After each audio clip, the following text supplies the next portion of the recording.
Welcome back. This is segment 3 of Citizens Forum. Our guest in this segment is John Farquharson, and we're going to be talking about our favorite topic, sewage treatment. And it would be a joke if it wasn't for the fact that $1 billion is probably going to be spent of, there's only a couple of 100,000 and a bit more people who are going to be using this system, so $1 billion is a lot of money. What's encouraging, though, is that's at one end of the spectrum, or even more. Yet at the other end of the spectrum, you now have proposals that say we will deliver this for zero net cost to the taxpayer over the 50-year life cycle of the project. And what that means is that you may spend some money up front to $300 million, or maybe even less, but you'll recover resources. If you do it properly, you'll recover resources over that 50-year period to recover your recover your capital costs and as well offset your operating costs. So again, zero net cost to the taxpayer over 50 years. Okay, can those numbers be trusted? Is there a history that this can be done?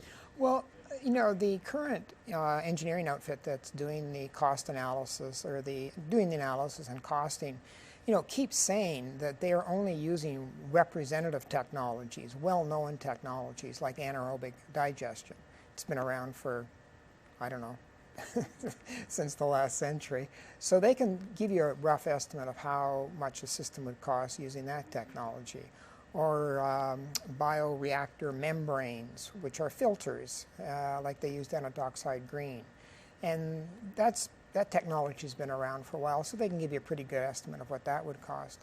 But newer technologies that have only been, let's say, around for 10, 15, 20 years, that don't quite have, the market track record of these other technologies, the ones that can really deliver on the resource recovery, there is some, some unknowns about the exact costing.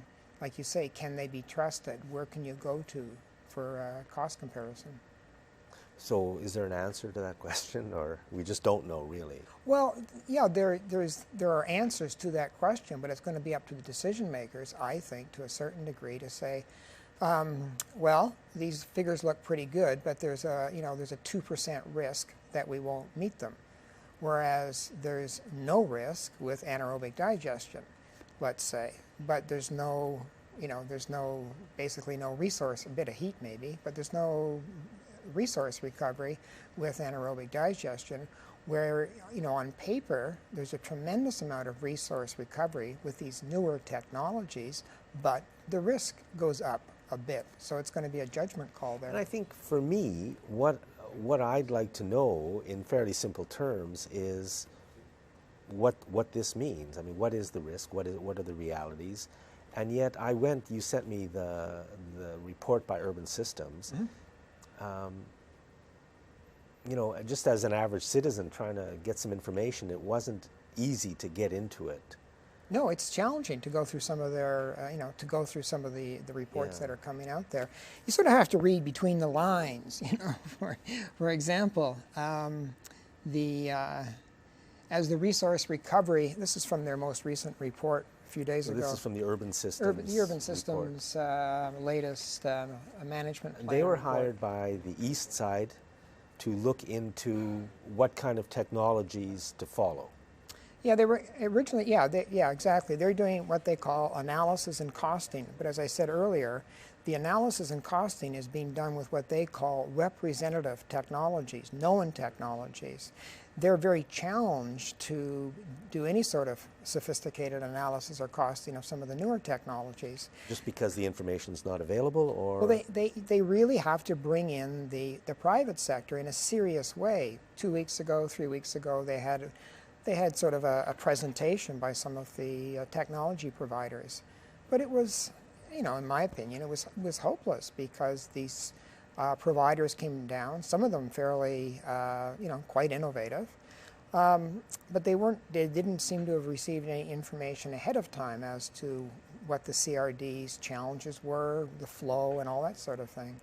So the technical oversight panel that had arranged this, these series of 10 presentations, kept asking the same question. What's the capital cost? What are the operating costs? And you mean the providers said, well, nobody ever asked us? Nobody ever asked us ahead of time. They seem to be getting those questions for the first time at the presentation.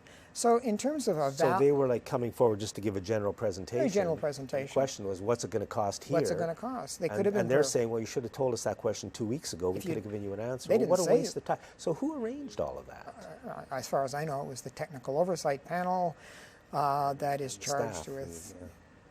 But again, Urban Systems, to their credit, keep coming back and saying that things like, we really need to get serious with bringing in the private sector here, because it's only from them that we can really begin to get the kind of information that we need. Now, the reason I phoned you up and asked you to be on this week to talk about this is because I've been hearing on CFAX over and over and over again, reported over the last few days, and this is being filmed on Tuesday, November the 3rd, that a report was brought forward, and the cheapest way forward is one site, which is, I can't remember the number, $400 and some odd million, I think. And it goes up from there. More expensive is 2 sites, and most expensive is more than 2 sites. Sure, that's the upfront capital cost. You know, for all of those were, I think, essentially secondary and or primarily secondary and a touch of tertiary. But it sounds as if with no resource recovery. But final decisions are going to be made in about 3 months. Less than that. That's the part. It's 2 months now. Yeah, right. that's. So the public is being told the one plant option is the cheapest, but it's very misleading information, because it goes out into, people listen to CFAX and they say, oh, one plant's going to cost this much, and additional plants will cost that much more, but that's only like a small bit of the equation. What level of treatment? Have you taken into account, the life cycle costs? Have you, what sort of resource recoveries there are going to be? None of those very, very critical numbers come out. So the public's left with this understanding, more plants, more costs.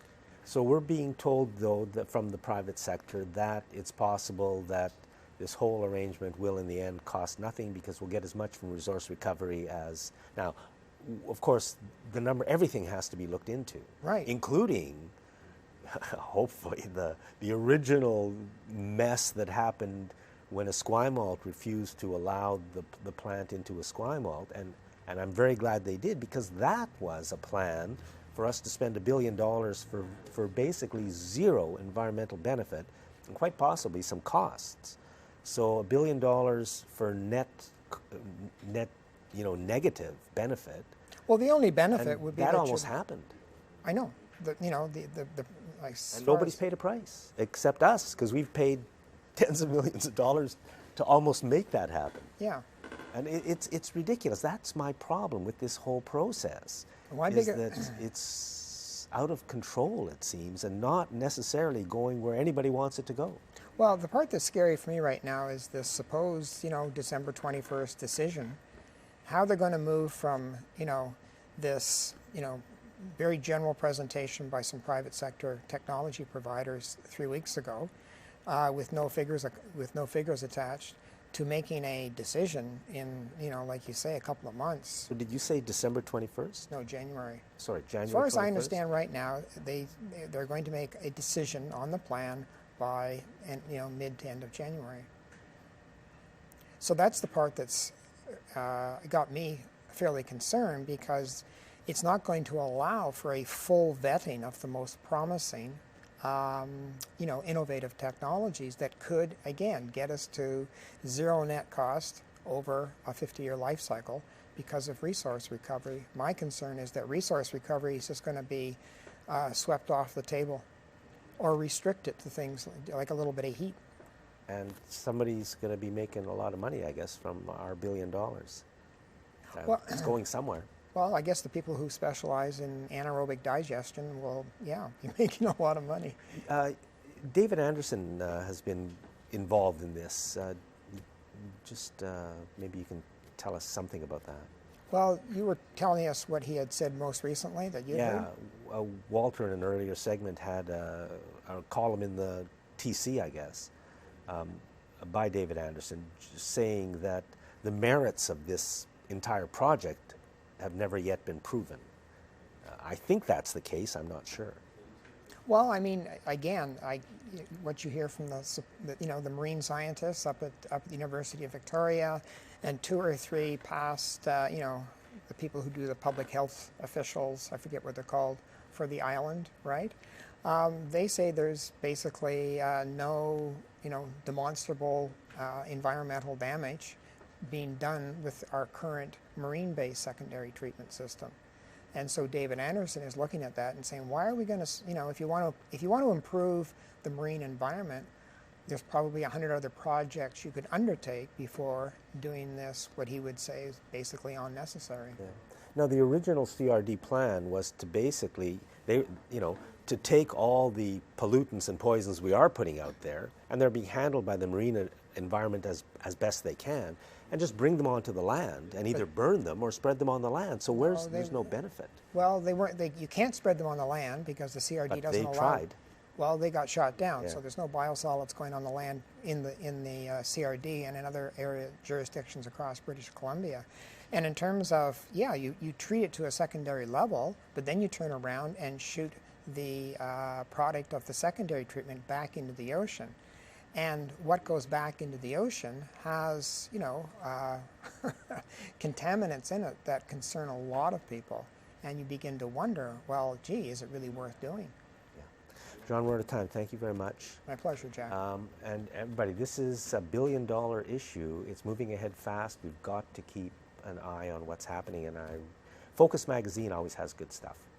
Thanks very much, John. Yeah. Thanks for watching this segment of Citizens Forum.